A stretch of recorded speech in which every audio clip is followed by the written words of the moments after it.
comments, as well as in the next video. Bye.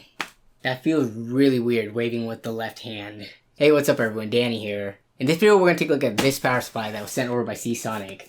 This is their Focus Plus 850 watt gold model from their Focus Plus line, which comes in a variety of different wattages, as well as versions that are platinum rated. I'm also teaming up with them to give away one of these specific models. I'll have more details on that later on in the video, but let's get right into it.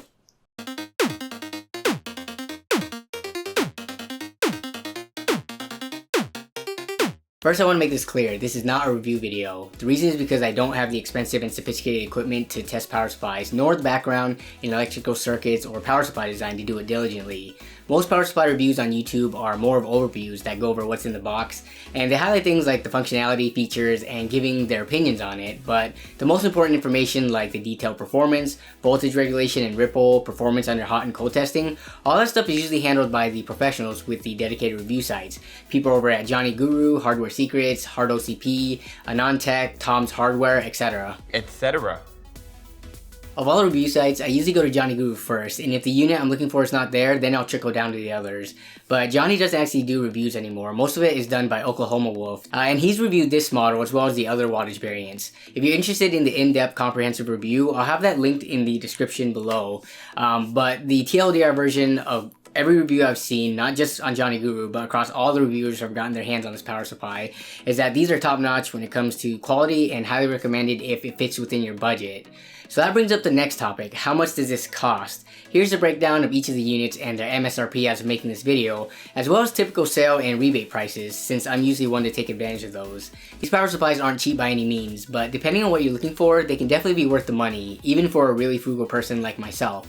So let's take a look at what you get inside the box. Inside you get some extra stuff alongside the usual power supply and cords. There's a manual, velcro straps and zip ties to help with cable management, and two cloth pouches, one which holds the modular cables and the other which holds the unit itself. This is a fully modular power supply, which is one of the reasons for the price premium. You'll only be plugging in what you need, and you won't have to deal with stashing a mess of extra unused cables out of sight. The cables are all black and rubberized. The major cables that go to the motherboard and GPU are grouped together with the braided sleeve. There's zero trace of ketchup or mustard here, which is expected for something at this price point. This unit has a depth of 140mm, which is one of their selling points because this is pretty uncommon for a unit that has this high of a power output and that's fully modular. Usually something like this would be elongated to fit everything inside, so this smaller footprint is a good thing because there won't be any compatibility issues with cases and it's just easier to work with. The fan uses a fluid dynamic bearing, which has the longest lifespan of the bearing types. These bearings are rated well beyond the warranty and lifespan of the unit itself. There's a button in the back which can be used to control the fan speed. Leaving this button alone would mean the fan would be in standard operation, always spinning with low fan speeds at low loads and ramping up as the load increases. Pushing it in, however, will enable the fanless mode, where the fan will turn on when the power supply is under less than 30% load, and above it, it will operate regularly. This unit is 80 plus gold rated, and if you're unfamiliar with the 80 plus certification program, here's a chart showing the different efficiencies for the different ratings. Being gold rated, it will be 87 to 90% efficient depending on how much is being loaded. Here's an example of how efficiency works. If your system requires 425 watts, which is 50% of the rated power this unit can supply, it will be 90% efficient, so it will pull 472 watts from the wall.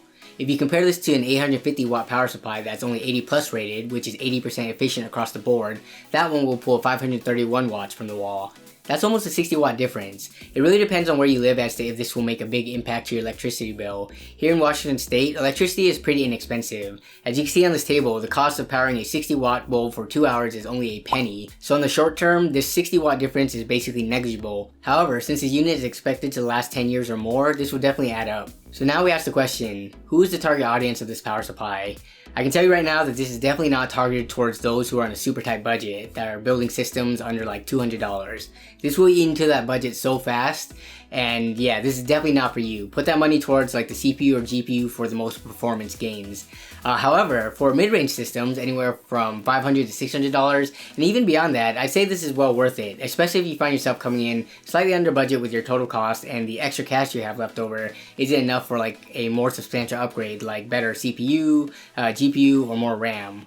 The 550 watt unit is known to go for as low as $60 after rebate, which I think is an awesome deal considering that the 10-year warranty is 2 to 3 times the length of most of the competition. 550 watts would also be plenty for most people. Just to put into perspective, my system consisting of an overclocked i7 6700K, overclocked GTX 1070, the motherboard, RAM, 6 LED fans, a pump from the AIO cooler, 3 hard drives, 2 solid state drives, 2 external hard drives attached to it, USB cable attached to it to charge my phone, the keyboard and mouse. Powering all of this under full CPU and GPU load pulled no more than 375 watts from the wall. With the 750 watt bronze rated power supply that I currently have, the math works out such that my system requires 320 watts after losses to efficiency. If you have a single graphics card system, 550 watts is more than you'll ever need with a fair amount of headroom. Unless complete silence is your thing, then yeah, go for a bigger unit so that you land somewhere between that fanless mode and very low fan speeds at all times. But now let's talk about the giveaway. Seasonic has teamed up with me to give one of you lucky viewers an 850 watt Focus Plus Gold unit. This is a worldwide giveaway, meaning that anywhere in the world where this type of contest is legal and you are of the required age to enter, you can enter. If you're unsure, feel free to enter, but just be aware that if I draw your name and you end up being ineligible due to, where you live or any other reason, I'll just redraw a different person. This is gonna run for 2 weeks, so good luck to everyone entering. Gleam link in the description below. And on that note, that's gonna wrap it up for this video. So if you enjoyed it or found it helpful at all, please be sure to leave a like and subscribe if you want to see more content from me. Let me know down in the comments below what your thoughts are of this power supply. What's your feedback in terms of the features it provides and the cost it comes in at? And are you the target audience for this? And if not right now, would you ever be in the future, like if money was an issue? I want to give a huge thanks to Seasonic for sending this unit over and with helping with the giveaway. And thank all of you, as always, for watching and supporting the channel. I will see you on the comments as well as in the next video. Bye.